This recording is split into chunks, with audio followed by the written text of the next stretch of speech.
The rain hammered against the window like angry fingers demanding entry. Matching the frantic rhythm of my heart, I folded the tiny yellow onesie with trembling hands.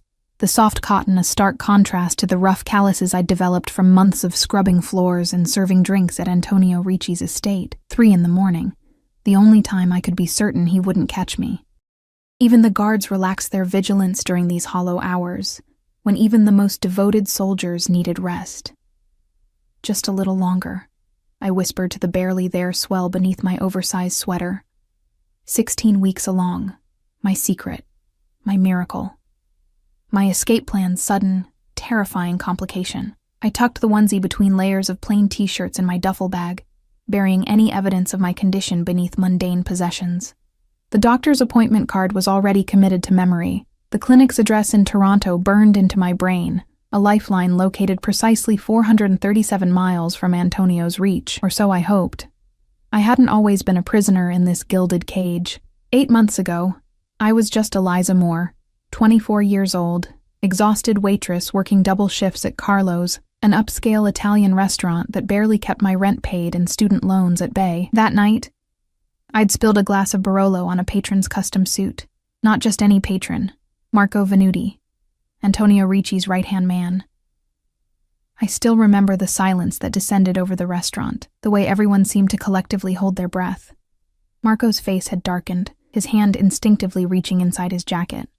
I'd apologized profusely, offered to pay for dry cleaning with money I didn't have, dabbed at the stain with trembling hands until a different hand, larger, adorned with a heavy gold signet ring, gently caught my wrist. Enough. The voice was deep, quiet, accented. A command wrapped in velvet. Looking up, I'd found myself drowning in eyes so dark, they absorbed the restaurant's dim lighting rather than reflected it. Antonio Ricci hadn't been seated at the table originally. He'd materialized from somewhere in the back of the restaurant, appearing like a shadow solidifying into human form. Sir, I'm so sorry about your friend's suit. I'll make it right, I promise. My voice had sounded pathetically small, even to my own ears. His mouth had curved into something not quite a smile. Some messes can't be cleaned, only replaced. Then, to my manager who had rushed over, bill me for the suit, and for her remaining shift, Ms. Moore. Eliza Moore, I'd supplied automatically, still not understanding what was happening. Ms. Moore will be leaving with me. She has a new position to fill, not a request. A statement of fact. I'd protested, of course, said I couldn't possibly leave mid-shift. Mentioned responsibilities, rent due in 3 days. He'd simply placed a stack of bills on the table that made my manager's eyes widen, then guided me toward the door with a hand hovering near, but never touching, the small of my back. Outside waited a black Bentley with darkened windows and a driver who opened the door without meeting my eyes.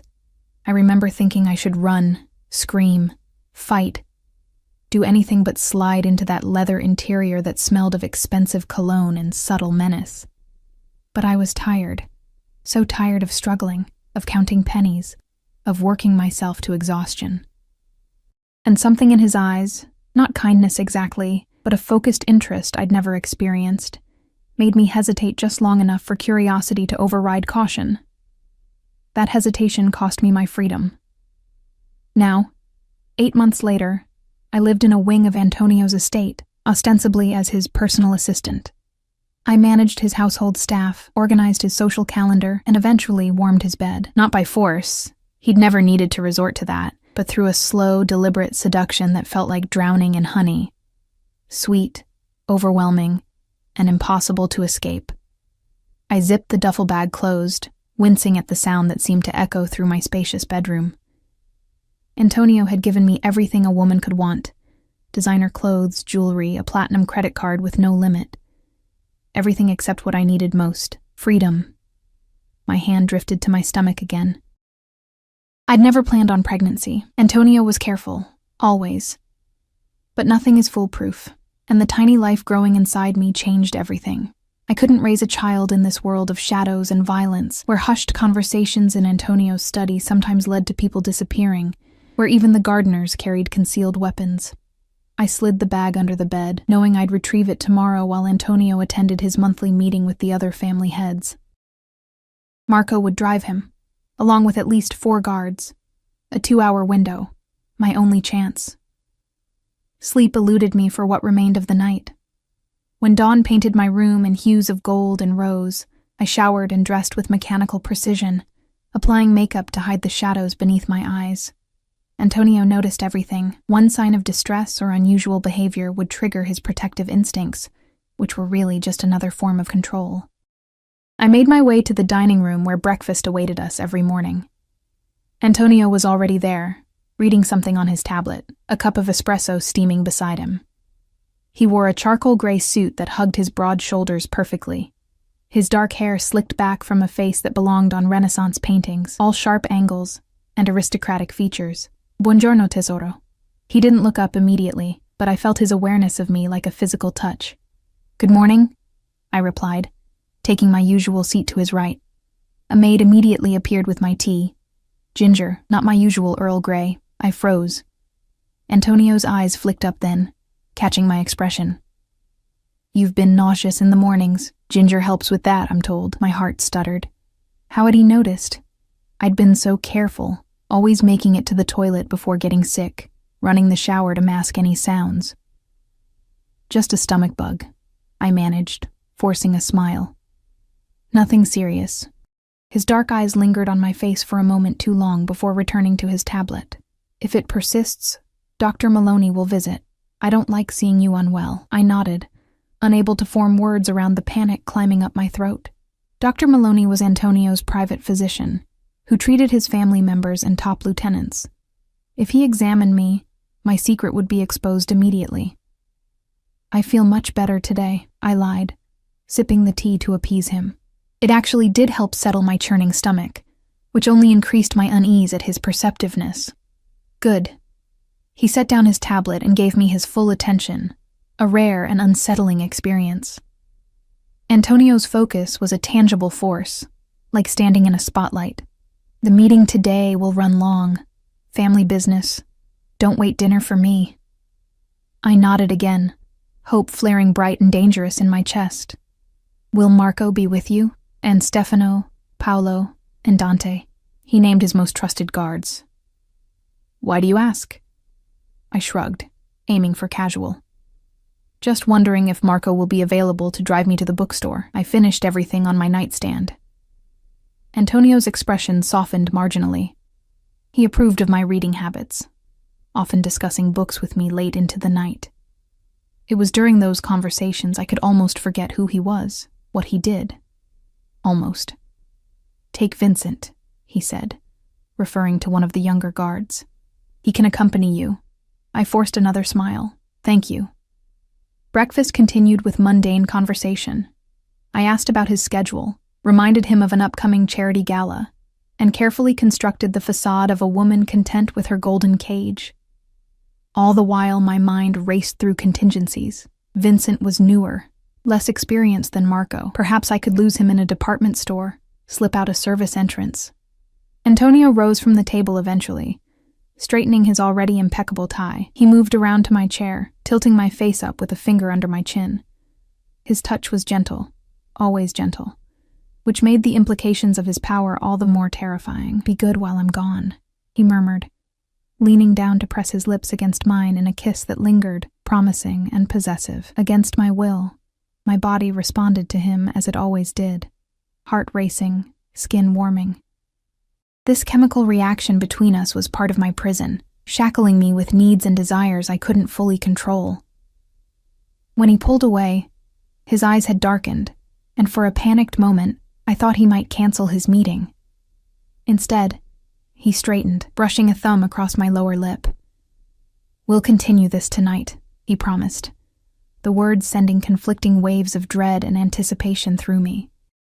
Then he was gone, his security detail falling into formation around him as he strode through the mansion and out to the waiting cars. I watched from the window as the small convoy disappeared down the long driveway, forcing myself to wait a full 30 minutes more to ensure they wouldn't return for some forgotten document or last-minute change. When I was certain, I moved quickly. I changed into jeans and a sweater, items I rarely wore since Antonio preferred me in dresses. I retrieved my duffel bag, adding a framed photo of my parents, long deceased, and the emergency cash I'd slowly accumulated from the shopping money Antonio gave me each week. Heart pounding, I made my way toward the service entrance near the kitchen. Vincent was in the security office, monitoring cameras. My path would take me through a blind spot I'd identified months ago, a space between the pantry and the staff exit where the camera's angle couldn't quite reach. The kitchen was empty except for Mrs. Rossi, the head cook, who was preparing dough for tonight's dinner. She glanced up, eyebrows rising at my casual attire. "Going somewhere, miss?" "Just to get some fresh air in the garden," I replied, with a smile I didn't feel. "Doctor's orders for this lingering stomach bug." She nodded sympathetically. "The air will do you good. Shall I bring you some tea there?" "No, thank you. I'll be back inside shortly." Each step toward freedom felt simultaneously like floating and wading through quicksand. I slipped through the pantry, counting my heartbeats, and edged along the wall toward the exit. The door opened silently. I'd oiled the hinges myself last week, and then I was outside, the autumn air cool against my flushed skin. I stuck to the hedgerow, keeping low, making my way toward the service gate where deliveries came through. Unlike the main entrance, this gate was manned by only one guard, typically the newest or lowest-ranking member of Antonio's security team. Today, it was Leo, barely 22, and still eager to impress. I'd made a point of being kind to him, bringing him coffee during cold morning shifts, remembering details about his mother in Sicily, building an alliance I hoped would now pay dividends. I approached openly, waving as if this were the most natural thing in the world. "Morning, Leo," I called, forcing brightness into my voice. He straightened immediately. "Miss Moore, I didn't know you were going out today." I rolled my eyes conspiratorially. Last-minute errand for the boss, birthday gift for his sister, this was calculated. Leo was new enough that he might not know Antonio was an only child. He wants it to be a surprise, so... I pressed a finger to my lips. Leo hesitated, his training warring with his desire to please. "I should call Vincent to drive you. Vincent's busy with security checks," I lied smoothly. "Antonio said I could take a taxi to the boutique and back. It's just downtown, 15 minutes away." I glanced at my watch. "The shop closes for a private client at 11, so I really need to hurry." Another hesitation, shorter this time. "I should log this." "Of course," I agreed readily. "But maybe after I'm gone, if Vincent hears, he'll insist on coming along, and then the surprise will be ruined." I leaned closer, lowering my voice. "Between us, I think Antonio's testing Vincent's attention to detail, to see if he notices I've slipped away." This tipped the scales. Leo nodded, understanding the implicit message. "Don't be the one to ruin the boss's test." "The taxi is meeting me just outside," I added, cementing the lie. "I'll be back before lunch." Leo pressed the button to open the service gate. The grinding mechanism sounded like freedom, like hope, like terror. I thanked him with a brilliant smile and walked. Not ran, never ran, through the opening and down the service road that would lead eventually to the main highway. Once out of sight of the gate, I pulled out my burner phone, purchased months ago during a rare supervised shopping trip hidden in the lining of my winter coat, and called for an actual taxi to meet me at the gas station a mile away. Then I began walking, each step carrying me further from luxury and closer to uncertainty. I was halfway to the gas station when the sound of an engine made me freeze. It was too soon for Leo to have raised an alarm, too soon for anyone to be looking for me. But paranoia had become my constant companion, and I ducked behind a large oak tree, peering around its trunk as a black sedan slowed beside the spot where I'd been walking. The window lowered, revealing a middle-aged woman with a concerned expression. "Are you all right, dear?" she called. "Do you need a ride somewhere?" A civilian, an ordinary person. The relief made me dizzy. "I'm fine," I replied, emerging from behind the tree, embarrassed by my reaction. "Just waiting for my taxi." "It's meeting me at the gas station," she frowned. "That's still a fair walk. I'm headed that direction if you'd like a lift." Every instinct screamed caution, but she was clearly not one of Antonio's people. Just a good Samaritan. And every minute I remained on this road was another minute I could be spotted. "Thank you," I said, approaching her car. That's very kind. The woman introduced herself as Margaret, a retired school teacher headed into town for her weekly bridge game. She chatted amiably about the unseasonable cold, her grandchildren in Boston, the rising price of groceries, normal concerns from a normal life that felt alien to me after months in Antonio's world. "And where are you headed, dear?" she asked as we approached the gas station. "Toronto," I said, the word tasting like freedom on my tongue. "Just need to catch a taxi to the bus station." Margaret's eyebrows rose. "That's quite a journey. Family there?" "A fresh start," I replied, offering no further explanation. Something in my tone must have communicated more than my words, because Margaret's expression softened with understanding. She didn't ask more questions, just pulled into the gas station and wished me luck with a warmth that brought unexpected tears to my eyes. The taxi arrived 15 minutes later. I directed the driver to the bus station in the neighboring town rather than the local one, another precaution against being found too quickly. During the ride, I kept checking the rear window, half expecting to see one of Antonio's black SUVs appearing in pursuit. At the station, I purchased a ticket for the next bus to Buffalo, which would depart in 40 minutes. From there, I would cross into Canada and continue to Toronto. The clerk barely looked at me as he processed my payment in cash, giving no indication that my face meant anything to him. Why would it? Despite Antonio's prominence in certain circles, he kept a low public profile. His power operated in shadows, not spotlights. I found a seat in the furthest corner of the waiting area, positioning myself to watch both the entrance and the large windows overlooking the parking lot. Every person who entered sent a jolt of adrenaline through my system, but none were the broad-shouldered figures of Antonio's security team. The minutes crawled by. I tried to eat a granola bar from a vending machine but couldn't manage more than a few bites. My phone, my real one, not the burner, remained switched off and buried at the bottom of my bag. By now, Vincent had surely discovered my absence. How long before he alerted Antonio? Before the full might of Antonio's organization mobilized to find me. "Now boarding for Buffalo," announced a bored voice over the intercom. I shouldered my bag and joined the small queue of passengers, mostly elderly travelers and college students. Normal people with normal lives. I would be one of them soon. Anonymous. Free. The bus was half empty, allowing me a row to myself. I took the window seat, pressing my forehead against the cool glass as the engine rumbled to life. Outside, pigeons scattered across the parking lot, taking flight in a synchronized panic that made my heart stutter. I scanned the lot frantically, seeking the cause of their alarm, and saw him, not Antonio. Marco. He stood beside a black Escalade, sunglasses concealing his eyes, phone pressed to his ear. He wasn't looking toward the bus, wasn't moving toward the station, yet. My body went cold, then hot, then numb. How had they found me so quickly? Leo must have called Vincent despite my instructions, or perhaps the cameras I'd thought I'd avoided had caught me after all. Antonio's reach was longer, his resources greater than I'd calculated. The bus pulled away from the station, and Marco's head turned, tracking the movement. For one terrible moment, I thought he'd seen me, but the tinted windows of the bus protected me from view.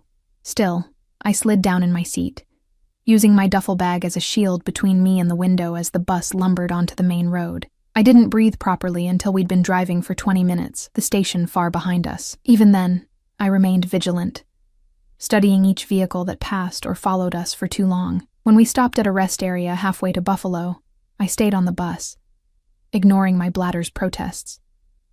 I couldn't risk being seen, couldn't risk stepping out into the open. The 4-hour journey to Buffalo felt like 40. By the time we arrived, my nerves were frayed, my muscles cramped from maintaining tension for so long. I waited until all other passengers had disembarked before making my own exit, scanning the new station for familiar faces.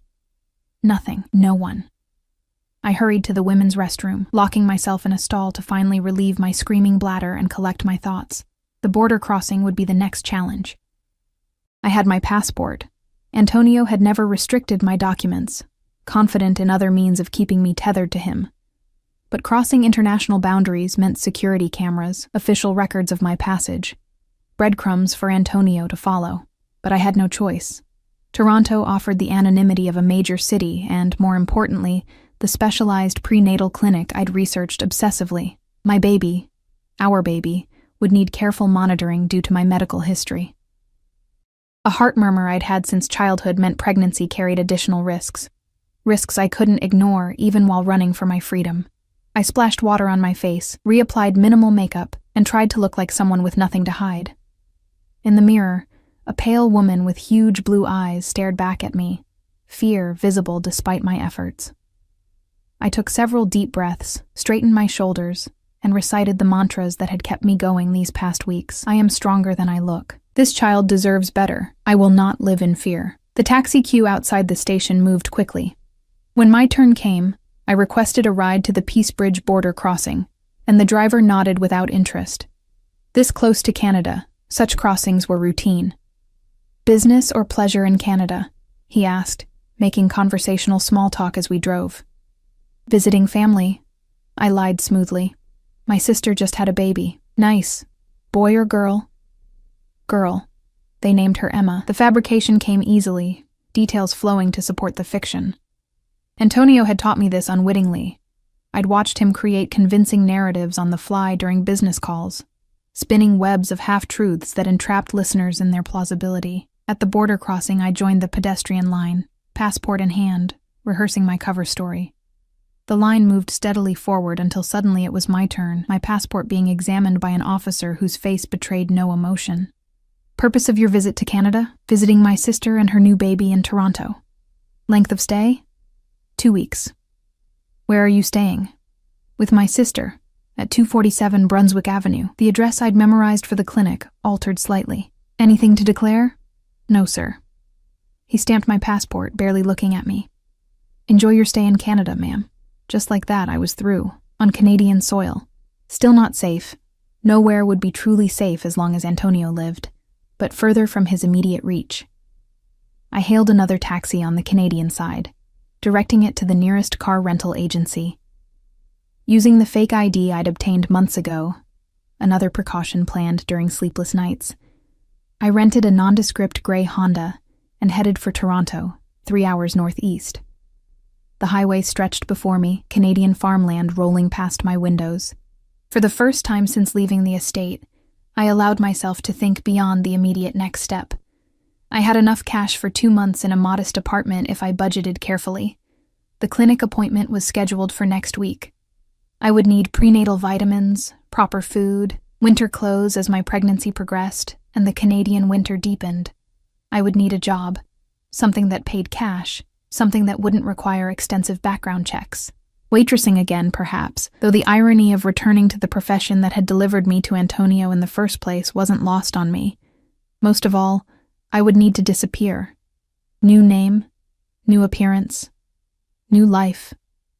The old Eliza Moore would cease to exist, replaced by someone I hadn't fully invented yet. Rain began to fall as I approached Toronto, the skyscrapers emerging through mist like sentinels. I found a cheap motel on the outskirts of the city, paying cash for 3 nights. The room was clean but sparse, a far cry from my luxurious quarters at Antonio's estate. The contrast didn't bother me. This shabby room represented choice, not captivity. I showered, letting hot water sluice away the journey's tension, then collapsed onto the bed. Exhaustion claimed me immediately, pulling me into dreams filled with pursuing shadows and dead ends. I woke disoriented, the unfamiliar ceiling confusing me until memory rushed back. Free. I was free. My phone showed 7:14 p.m. I'd slept for nearly 5 hours. Hunger gnawed at my stomach, reminding me I was eating for 2 now. The motel office had advertised a diner across the street. Not gourmet Italian cuisine prepared by Mrs. Rossi, but it would suffice. I pulled on fresh clothes and was reaching for the door when a knock froze me mid-motion. 3 sharp raps, authoritative, familiar. My breath caught in my throat. It couldn't be. Not already. Not here. "Housekeeping," called a female voice with a thick Eastern European accent. Relief made my knees buckle. "No, thank you," I called back. "I don't need service today." "Okay, sorry to disturb," came the reply, followed by the sound of a cart rolling away.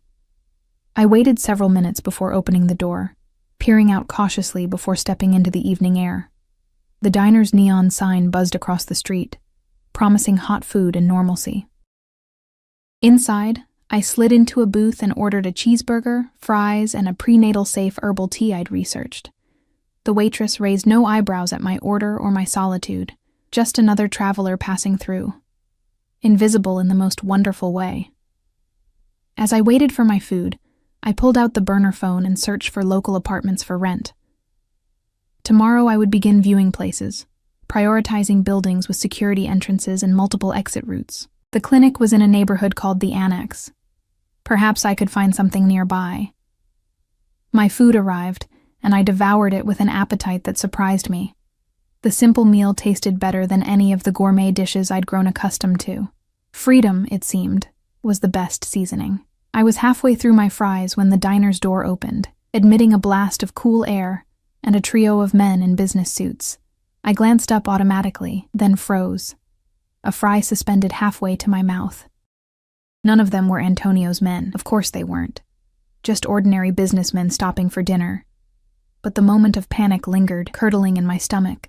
This would be my life now, flinching at shadows, seeing threats in every dark-haired man. Never fully relaxing, the weight of it settled on my shoulders. A different kind of prison. No. I refused to live that way. I would be cautious, yes, but not paralyzed by fear. I finished my meal deliberately, paid the bill, and walked back to the motel with measured steps. In my room, I unpacked properly, hanging my few clothes in the closet, arranging toiletries in the bathroom, making this temporary space mine. A small act of defiance against the impermanence that had defined my recent existence. The baby clothes, the yellow onesie that had nearly betrayed me. I placed under my pillow a talisman, a promise. "We're going to be okay," I whispered, hand on my stomach. "We're going to be free." I slept fitfully that night, dreaming of Antonio. Not nightmares of pursuit, but worse somehow. Dreams of his touch, his rare smiles, the moments when I'd almost convinced myself what we had was love, not possession. I woke aching with a confused blend of relief and loss that disgusted me. The next 3 days passed in a blur of apartment viewings and practical preparations. I found a small one-bedroom in a secure building 10 blocks from the clinic, signing a month-to-month lease under my false identity.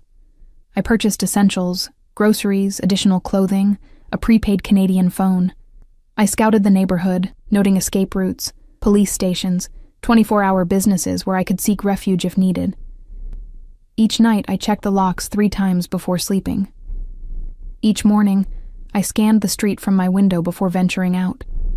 Hypervigilance became my companion, as constant as the gentle fluttering I'd begun to feel from the life growing within me. On the 4th day, I visited the clinic for my initial appointment.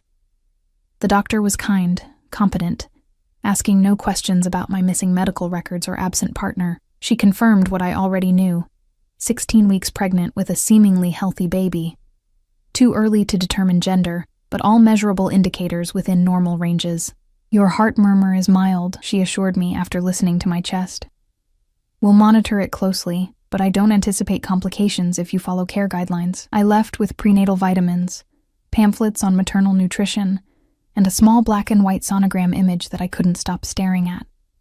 A tiny human with clearly visible fingers, a defined spine, the round curve of a head.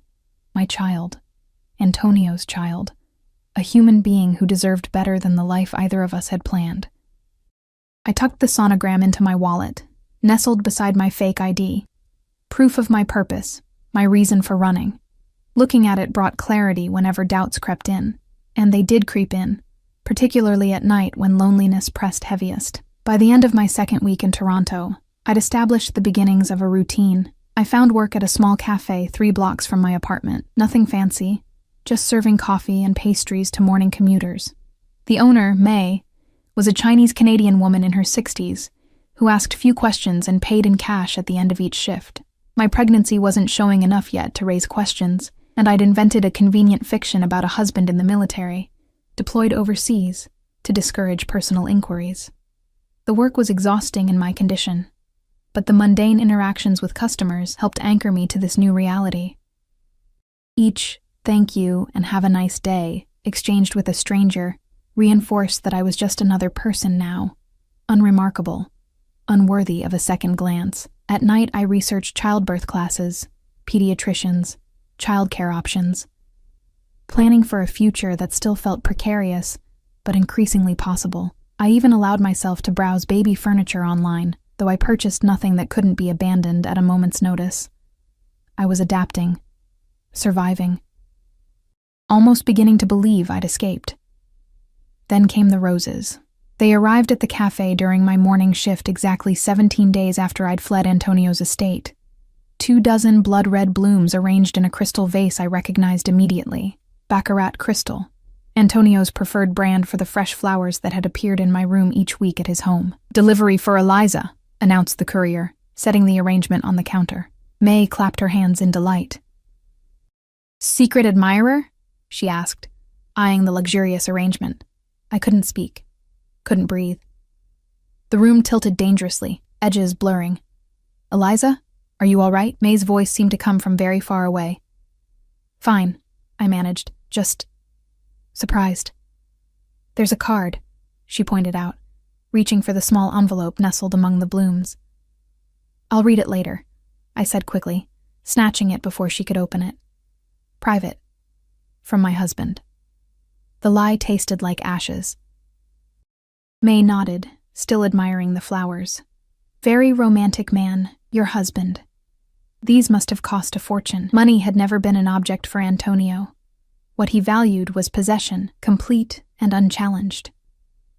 I finished my shift mechanically, smiling at customers while my mind raced through increasingly desperate scenarios. How had he found me? What surveillance had I missed? Was he here, in Toronto, or merely demonstrating his reach? The card remained unopened in my pocket. A ticking bomb I couldn't bring myself to defuse. Only when I'd locked myself in the employee bathroom did I finally extract it with trembling fingers. The envelope contained a single card, with a handwritten message in Antonio's elegant script. "The penthouse suite at the Ritz-Carlton. 8 p.m. tonight. Come home, Tesoro." This game has gone on long enough. No threats. No mention of consequences if I refused. He didn't need to spell them out. I tore the card into tiny pieces and flushed them down the toilet. Then I bent over the sink, splashing cold water on my face to combat the wave of nausea that had nothing to do with pregnancy. I couldn't go back to May, couldn't face her questions, or the damning roses still displayed prominently on the counter. Instead, I grabbed my coat and slipped out the back door, texting her that I felt ill and needed to leave early. Outside, the November air bit at my cheeks, but I barely noticed. My eyes darted in every direction, searching for watchers, for the familiar silhouettes of Antonio's security team. The street looked normal. Commuters hurrying past, a mother pushing a stroller, construction workers repairing a storefront. But normalcy meant nothing. Antonio's people excelled at blending in. I walked briskly toward my apartment, then abruptly changed direction, ducking into a department store. I wandered through cosmetics, housewares, and women's clothing, constantly checking behind me, before exiting through a different door. From there, I caught a bus heading west, away from both my apartment and the Ritz-Carlton, and rode it to the end of the line. I found myself in a suburban neighborhood I didn't recognize, with chain restaurants and big-box stores lining a wide avenue. Anonymous. Interchangeable with 1,000 similar North American neighborhoods. I ducked into a chain coffee shop and ordered herbal tea, claiming a table in the corner with clear sightlines to all entrances. Think, Eliza, think. I couldn't return to my apartment. It was surely compromised. Couldn't go back to the cafe. Couldn't access what remained of my emergency cash, hidden in a lockbox under my bed. All the careful preparations of the past 2 weeks, rendered useless in an instant. I could run again. Find another city, another identity. But how long before Antonio found me there too? His network was vast, his resources seemingly limitless. And I was pregnant, increasingly vulnerable, with dwindling funds and no support system. The alternative, meeting him at the Ritz, accepting whatever terms he offered, made my stomach clench. I knew Antonio. He wouldn't physically harm me, especially not while I carried his child. But he would never forgive this betrayal. Never trust me again. The relative freedom I'd enjoyed before would seem expansive compared to the restrictions he'd impose now. A golden cage would become an iron one. As the afternoon wore on, I considered and discarded a dozen different plans. Go to the police? With what evidence? Antonio's legitimate businesses formed a perfect shield for his other activities. Cross the border back to the States? Impossible without returning to my apartment for my passport. Disappear into Toronto's shelter system? Unsustainable in my condition, and too risky for the baby's health. By 6 o'clock, resignation had settled like lead in my stomach. I had no viable alternatives. I would meet Antonio, negotiate whatever terms I could for my child's future, and accept the consequences of my failed escape. I hailed a taxi to the Ritz-Carlton, a gleaming tower in downtown Toronto. The lobby was exactly what one would expect. Marble floors, tasteful lighting, discreet staff who betrayed no reaction to my casual attire among the well-heeled guests. I approached the front desk with as much confidence as I could muster. "I'm expected in the penthouse suite," I said simply. The clerk nodded, reaching for a key card.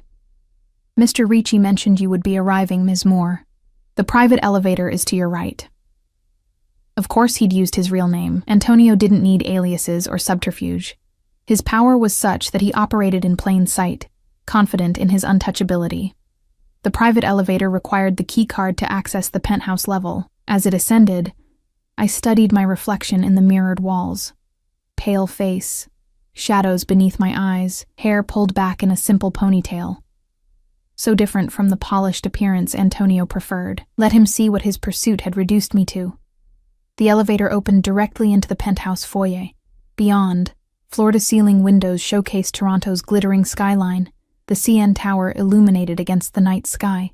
The suite was immense, decorated in creams and golds, fresh flowers everywhere. Roses again, their sweet scent cloying in the heated air. Eliza. My name, spoken in that familiar accent, sent a shiver down my spine. I turned slowly. Antonio stood by the fireplace, one hand in the pocket of tailored trousers, the other holding a tumbler of amber liquid. He wore no jacket, just a crisp white shirt with rolled sleeves revealing powerful forearms.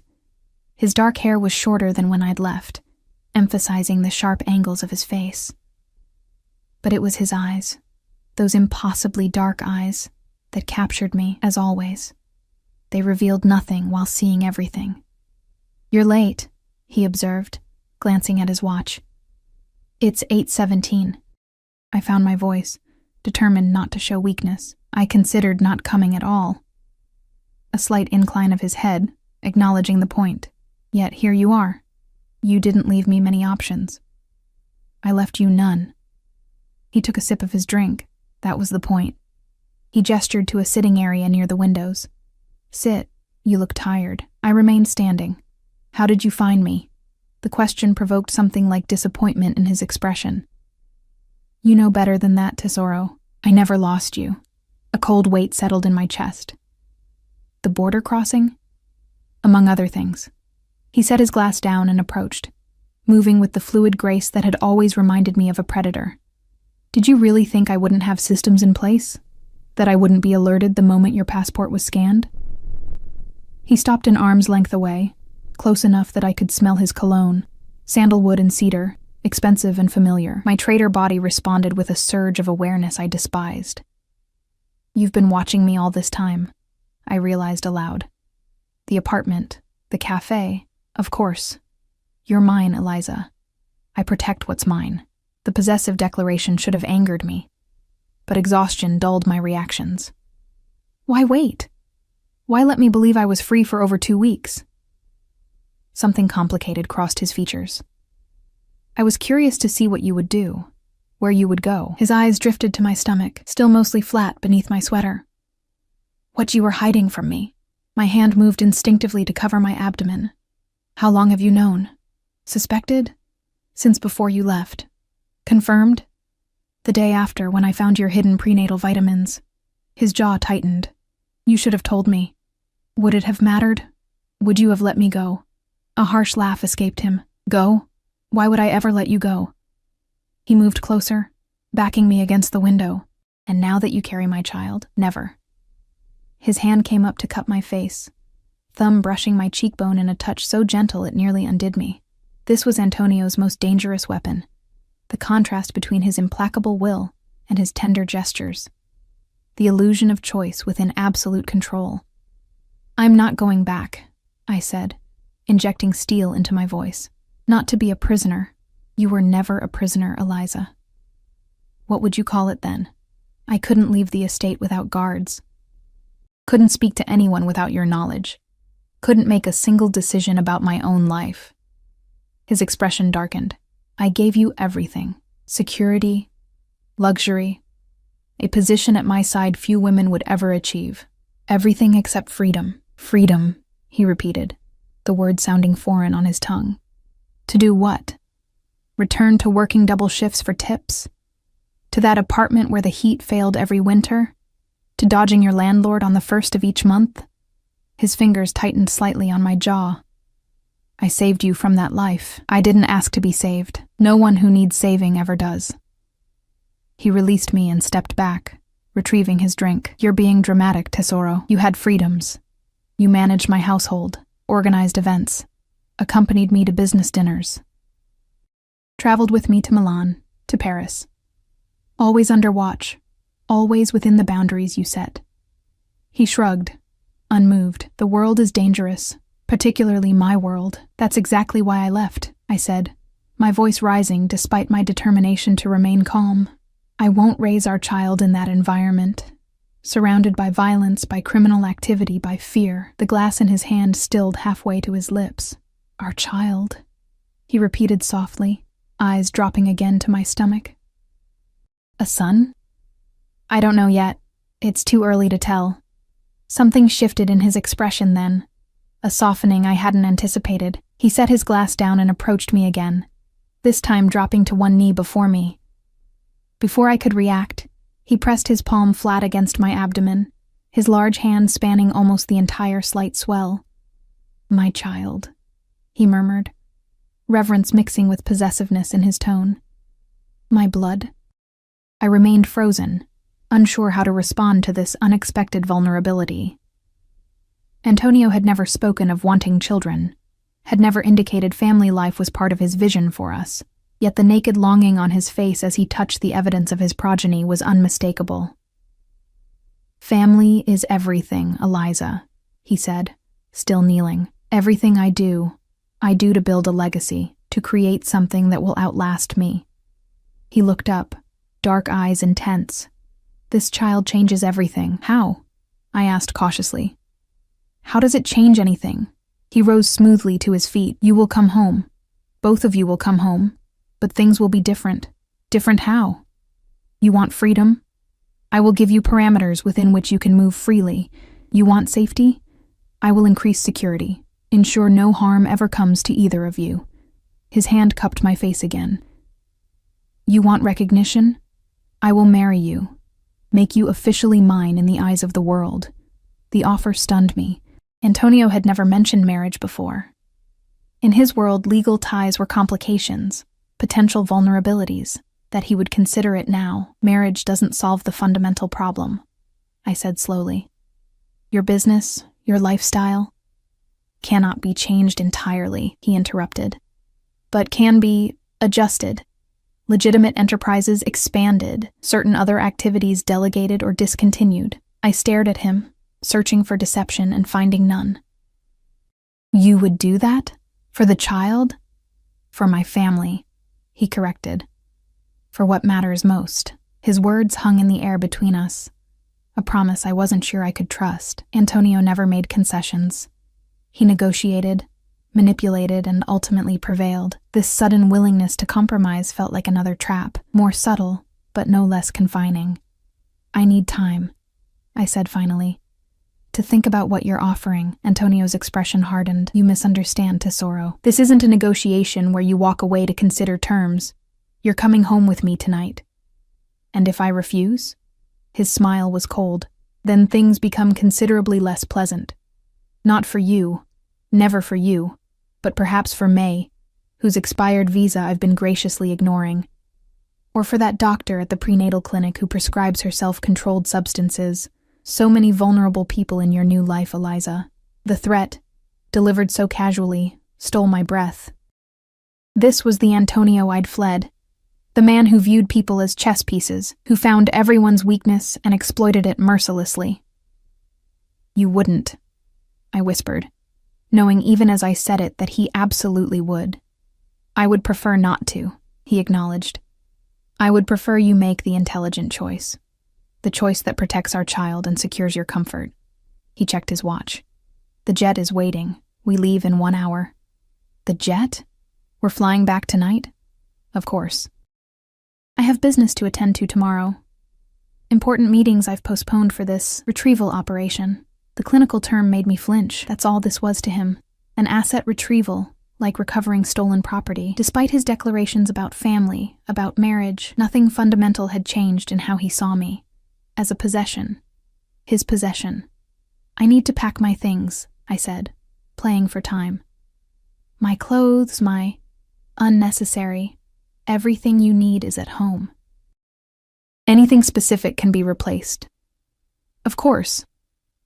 My meager Toronto belongings were beneath his notice, unworthy of delay. The practical items I'd purchased for the baby, a few onesies, soft blankets, a stuffed rabbit, were nothing compared to what Antonio would provide. Designer clothes, custom furniture, a nursery that would rival royal accommodations, a gilded cage for a second generation. 1 hour, I repeated dully. Antonio nodded, satisfied with my apparent acquiescence. He returned to the sidebar to refill his drink, his back momentarily to me. Would you like something? Non-alcoholic, of course. Water, please. He filled a crystal tumbler from a bottle of San Pellegrino. He'd always insisted on the Italian brand even in America, and brought it to me, his fingers brushing mine in the transfer. The casual contact sent an unwelcome jolt through me, a reminder of the physical chemistry that had been part of my imprisonment. Sit, he suggested again, gesturing to the plush sofa. You look pale. This time I obeyed, partly because my legs truly did feel weak beneath me. Antonio took a seat opposite, studying me with the intense focus that had always made me feel simultaneously seen and dissected. You've lost weight, he observed. Not eating properly? The concern in his voice sounded genuine, which only confused me further. Antonio's ability to compartmentalize was extraordinary. He could threaten innocent people one moment and worry about my nutrition the next, seeing no contradiction in his behavior. Morning sickness, I replied. It comes and goes. He frowned. Dr. Maloney will examine you as soon as we return. You'll have whatever specialists you need. His gaze softened marginally. No expense will be spared for your care or the child's. You know that. I did know that. Antonio's generosity had never been the issue. It was the price of that generosity, complete surrender of autonomy, that I couldn't accept. And after the baby is born, I asked, what then? Will I be allowed to take them for walks without an armed escort? To choose their school without your approval? To visit my friends without reporting my whereabouts? You have no friends, Eliza, he said bluntly. You had acquaintances before me. Co-workers, former classmates, none of whom reached out when you disappeared from your old life, and you've made no meaningful connection since. He leaned forward.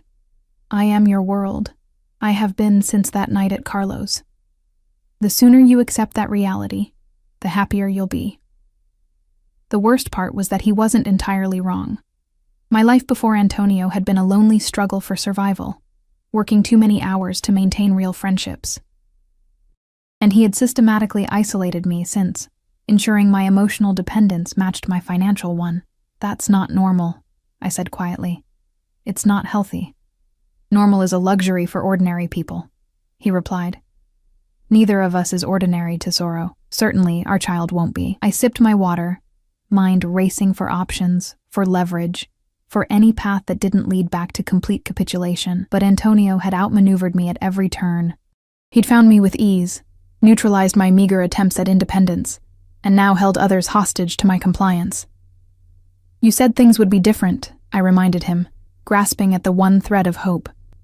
What exactly did you mean? Antonio set his glass down, steepling his fingers in a gesture I recognized from his business negotiations. As my wife, you would have certain additional protections and privileges. Legal rights to property, to financial assets. I don't care about money. Everyone cares about money, Eliza. Those who say otherwise simply haven't experienced true poverty. His tone was didactic, as if educating a naive child. But beyond financial security, you would have status within the family, respect and deference from my associates, a voice in matters that concern our household and our child, but not in your business. No, never that. His expression hardened. Those boundaries remain absolute. Even the legitimate businesses? He considered this, head tilting slightly. Perhaps in time, certain aspects. You have a good mind for organization, for detail, skills that could be useful in the right context. It wasn't much, but it was the first genuine concession he'd offered. A small acknowledgement of my capabilities beyond decorative companion and mother of his heir. And the security, the constant supervision, non-negotiable, particularly now. His eyes dropped to my stomach again. But we can discuss adjustments, protocols that feel less intrusive while maintaining necessary protection. I thought of the guards who followed me through department stores, the cameras in every room of the estate, the drivers who reported my every movement. Define, less intrusive.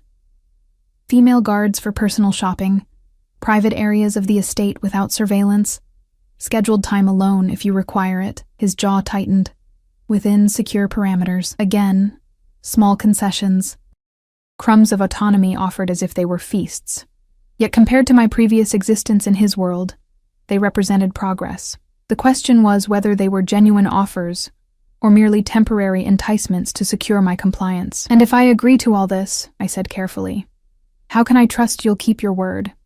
That these adjustments won't disappear the moment we're back on American soil? Antonio's expression darkened. Have I ever broken a promise to you, Eliza? Ever said one thing and done another? I had to admit he hadn't. Antonio's peculiar moral code included absolute honesty with those in his inner circle. He might omit information, might manipulate through selective truth. But outright lies were beneath him. No, I conceded. But this situation is different. I betrayed you. Ran from you. Most men would. I am not most men, he interrupted sharply, and you are not dealing with a wounded male ego. This is business, Eliza. You are an asset who attempted to self-extract. I've recovered you. Now we renegotiate terms to prevent future extraction attempts. His clinical framing should have offended me, but there was something almost reassuring in his pragmatism.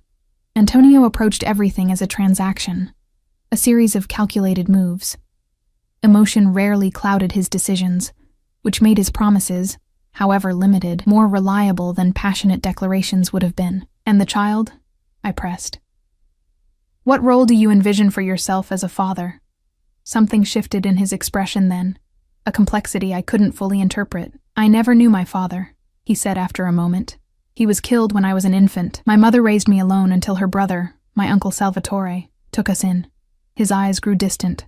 Salvatore became my model, my mentor. He taught me everything. Business, respect, family loyalty. A pause. I will be present for my child in ways my father couldn't be. It was the most personal information Antonio had ever shared with me. In our months together, he'd revealed little about his childhood or his path to power. This glimpse into his past, into the forces that shaped him, gave me pause. You want to be involved, I said. Not just financially, but actually involved in raising them. Of course. He looked genuinely surprised at my doubt. My child will know me, will learn from me, will understand their heritage and responsibilities. His expression softened almost imperceptibly, but will also be protected from the harsher aspects of that heritage, at least until they're of age. I tried to picture it. Antonio reading bedtime stories, attending school functions, teaching a toddler to walk. The images wouldn't quite form, yet I couldn't deny the sincerity in his voice when he spoke of fatherhood. Whatever else Antonio might be, he valued family above all else. Our child would be cherished, if also burdened by expectations I couldn't fully imagine. One last question, I said, setting my water glass down. Why marriage? Why make it official? It's a complication you've always avoided. Antonio rose and moved to sit beside me on the sofa, close enough that I could feel the heat radiating from his body. "Several reasons," he said, his voice dropping to a register that had always affected me deeply. "Legally, it provides the strongest protection for both you and the child. Strategically, it sends a message to potential rivals about your importance to me." He reached out, tucking a strand of hair behind my ear, his fingers lingering against my skin. "And personally, I find I want it. Want you to bear my name, want that commitment between us." His candor caught me off guard. I'd expected a purely practical explanation, not this hint of emotional investment. Antonio didn't do vulnerability, didn't expose inner desires, that he would admit to wanting this bond between us, not just for practical advantages but for personal reasons, suggested a depth of feeling I hadn't anticipated. "I need your answer, Eliza," he said quietly. "The jet is waiting. Either we leave together, with a new understanding between us, or I make certain calls that will have unfortunate consequences for those you've befriended here." And there it was, the threat beneath the negotiation, the steel fist within the velvet glove. Whatever genuine feeling Antonio might have for me, for our child, his fundamental nature remained unchanged. He would use any leverage, inflict any collateral damage, to achieve his objectives. I looked around the luxurious suite, at the skyline beyond the windows, at the brief taste of freedom I'd experienced. Then I looked at Antonio, the man who had captured me body and soul from our first meeting, who had given me a life of unprecedented privilege and unprecedented constraint, who now offered a modified cage in exchange for my willing return. "If I come back," I said slowly, "I want it in writing, all of it. The terms of my freedom, the boundaries, the concessions, a formal agreement." A smile curved his lips, not the cold one from earlier, but the rare, genuine expression that transformed his face from intimidating to devastatingly handsome. "A contract? How very American of you, Tesoro." "I'm serious, Antonio. I know you are."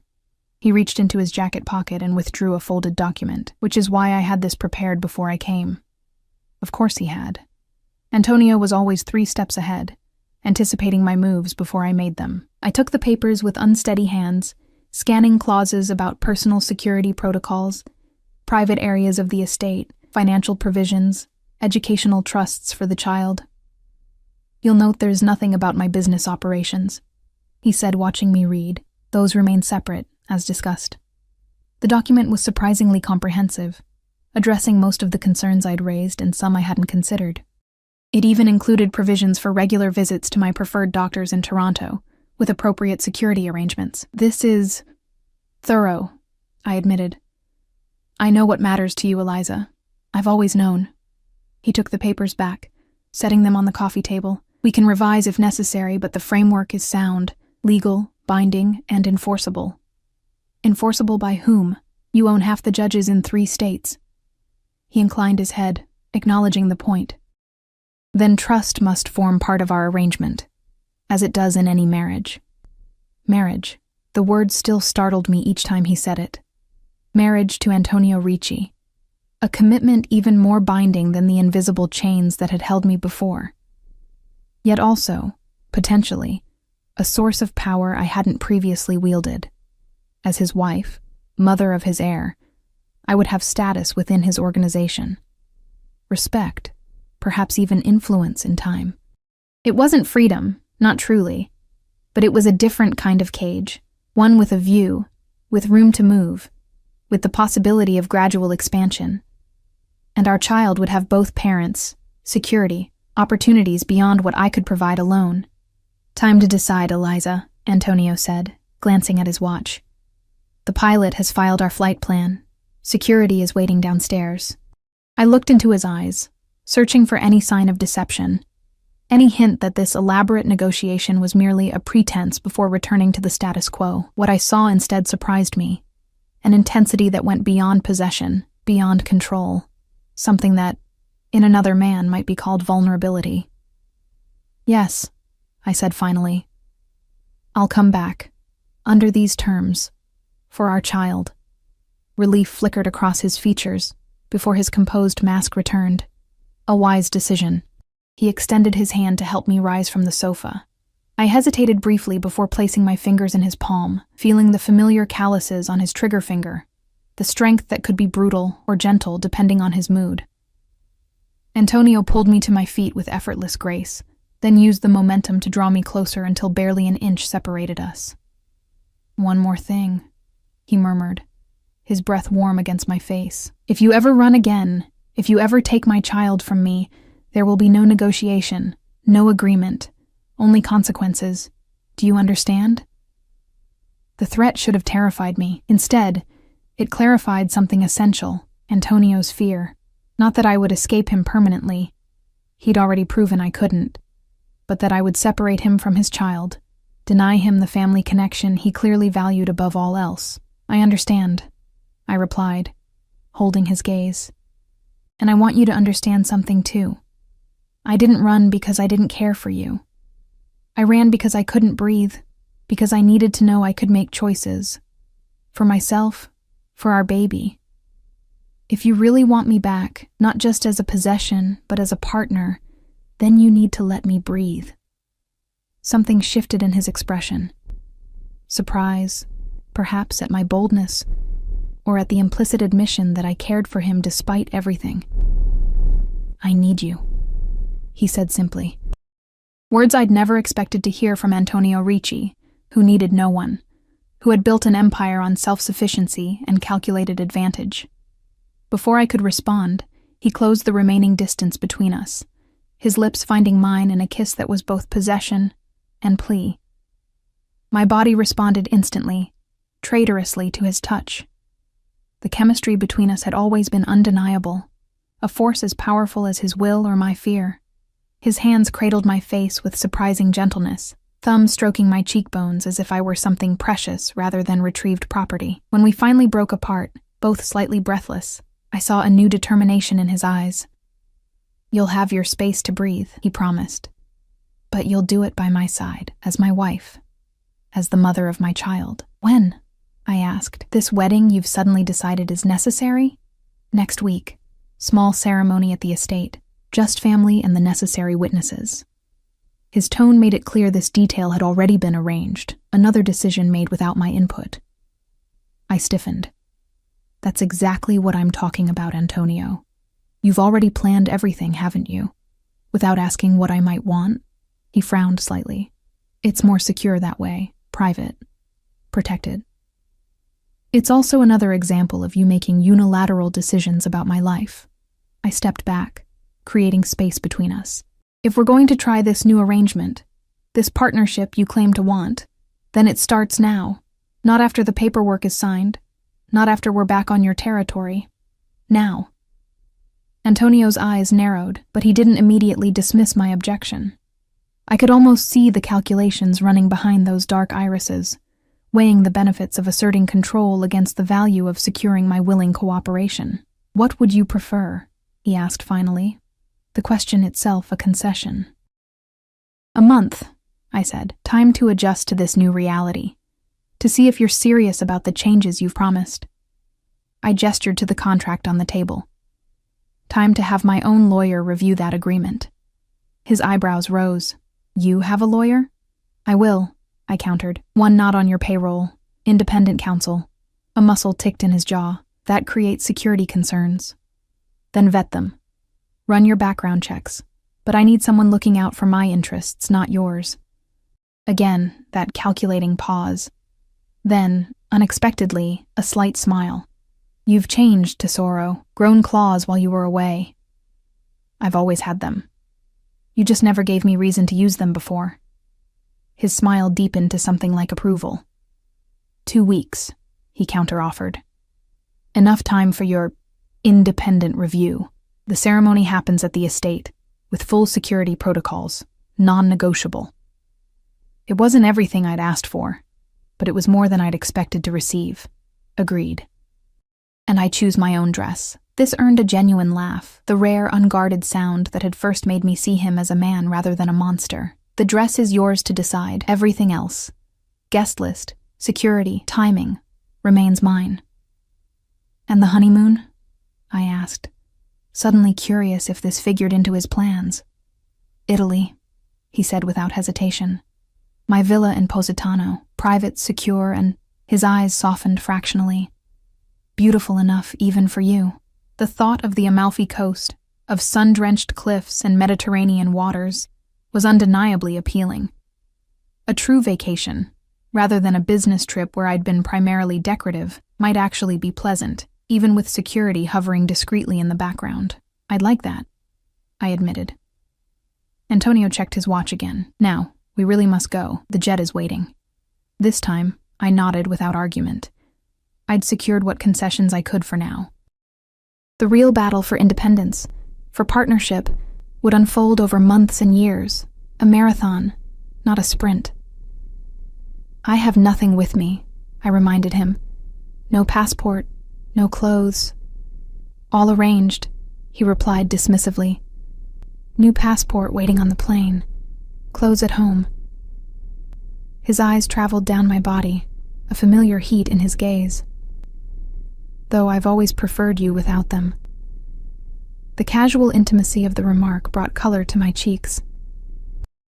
This, too, was part of Antonio's power over me, his ability to shift from business to bedroom with a single glance, a single suggestive comment. The physical connection between us had always been intense, overwhelming my better judgment and blurring the lines of my captivity. The plane, I prompted, unwilling to let him see how easily he could still affect me. He nodded, offering his arm in a courtly gesture at odds with the modern setting. I hesitated only briefly before placing my hand in the crook of his elbow, allowing him to guide me toward the elevator. As we descended to the lobby, a strange calm settled over me. I wasn't returning to captivity. Not exactly. Nor was I achieving the freedom I'd sought when I fled with a duffel bag of meager possessions and desperate hopes. I was entering something new, undefined, with both risks and potential rewards I couldn't fully calculate. The lobby was conspicuously empty when the elevator doors opened, cleared of witnesses, no doubt, on Antonio's orders. Outside, a black SUV idled at the curb, flanked by two more identical vehicles. Marco stood beside the center car, opening the door as we approached. Everything secure? Antonio asked him. Yes, boss.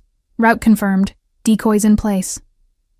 Marco's eyes flicked to me briefly, his expression unreadable. Had he been the one to track me to Toronto? To report my prenatal appointment, my job at the cafe? Probably. Marco's loyalty to Antonio was absolute. His efficiency legendary within the organization. Antonio helped me into the vehicle's plush interior before sliding in beside me. The door closed with a solid thunk, sealing us in climate-controlled privacy. The partition between us and the driver was already raised. Comfortable? Antonio asked as the SUV pulled away from the curb. Yes, I answered automatically, then realized it was true. After weeks of cheap motels and a Spartan apartment, the vehicle's leather upholstery and smooth ride were luxuries I'd forgotten I'd grown accustomed to. Antonio reached for my hand, entwining our fingers. The flight is just over 2 hours. You should rest. You look exhausted. I was exhausted, bone-deep tired from weeks of hypervigilance, from constant fear of discovery that had, in the end, proved entirely justified. Now, with the decision made and my immediate future settled, the adrenaline that had kept me functioning was rapidly ebbing, leaving leaden fatigue in its wake. I might sleep on the plane, I conceded. Good. His thumb traced idle patterns on my palm, the casual intimacy both comforting and confusing. When we land, we'll go directly to the estate. Dr. Maloney will examine you first thing tomorrow. The estate. Home, according to Antonio. Prison, according to my recent perspective. The truth I was beginning to understand lay somewhere in between, a place defined less by its physical boundaries than by the power dynamics within them, dynamics I was now cautiously attempting to shift. And then, I asked. Then we begin our new arrangement, he replied simply. You'll review the contract with your lawyer. I'll make the necessary adjustments to security protocols. We'll announce our engagement. Announce it to whom? Your criminal associates. I couldn't keep the edge from my voice. Antonio's expression hardened slightly. To family, to business partners, to society, in appropriate venues. His grip tightened on my hand. You'll find, Eliza, that the line between criminal and legitimate is far less clear than your American movies would suggest. Many of my associates are respected businessmen, philanthropists, civic leaders, who also happen to engage in racketeering, money laundering, and worse. The world is complex. People are complex. His dark eyes held mine. I am complex. As are you, it seems. What does that mean? It means you claim to despise what I do, who I am, yet you're drawn to me nonetheless. It means you ran from me, but couldn't bring yourself to go far enough that I wouldn't find you. It means you negotiate terms like a seasoned consigliere while trembling at my touch. His free hand moved to my face, fingers tracing my jawline. Complex. I wanted to deny it, to present my motivations as pure and straightforward, protection for my child, escape from control, but he wasn't entirely wrong. Something in me responded to Antonio in ways I couldn't fully rationalize, a pull that transcended fear or pragmatism. Perhaps, I admitted. We're both more complicated than simple labels would suggest. His answering smile held genuine warmth. This is why you fascinate me, Eliza. Just when I think I have you categorized, you surprise me. We lapsed into silence as the motorcade navigated Toronto's evening traffic. Through tinted windows, I watched the city I'd briefly called home recede, the anonymous streets where I'd walked without guards, the cafe where I'd earned honest wages, the clinic where I'd first seen visual evidence of the life growing inside me. A chapter closing, neither entirely failure nor success. At the private airfield, Antonio's jet waited as promised, sleek, white, obscenely luxurious. More guards formed a perimeter as we transferred from vehicles to aircraft, their vigilance a reminder of the world I was re-entering. A world of wealth and danger, of protection, that doubled as confinement. Inside, the jet's interior gleamed with leather and polished wood. A flight attendant greeted us with practiced deference, offering drinks, snacks, anything we might desire for the short journey. I declined everything except water, suddenly overwhelmed by the transition from my modest Toronto existence back into Antonio's rarefied atmosphere. Antonio guided me to a plush seat, buckling me in with proprietary care before taking his place opposite. As the engines hummed to life and the plane began to taxi, he studied me with an intensity that might have unnerved me weeks earlier. "Second thoughts?" he asked quietly. I considered lying, then decided against it. Our new arrangement, whatever it proved to be, should begin with honesty. Many. But also certainty that this is the right choice for our child. He nodded, apparently satisfied with this answer. Rest now, tesoro. Everything else can wait until we're home. Home. The word still felt complicated, loaded with contradictions. But as the plane lifted into the night sky, leaving Canadian soil and my brief taste of independence behind, I found myself oddly calm. The future stretching before me wasn't the freedom I'd sought, nor the captivity I'd fled. It was something uncharted, a negotiated space between Antonio's control and my autonomy. I placed a protective hand over my stomach, over the child who had changed everything, who had driven me to flee, and ultimately brought me back under modified terms. This small life, not yet visible to the world, had already reshaped power dynamics that had seemed immutable.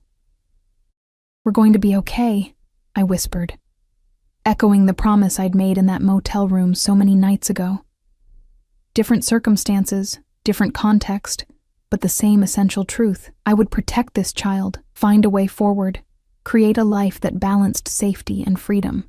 Across from me, Antonio watched with those perceptive dark eyes, missing nothing.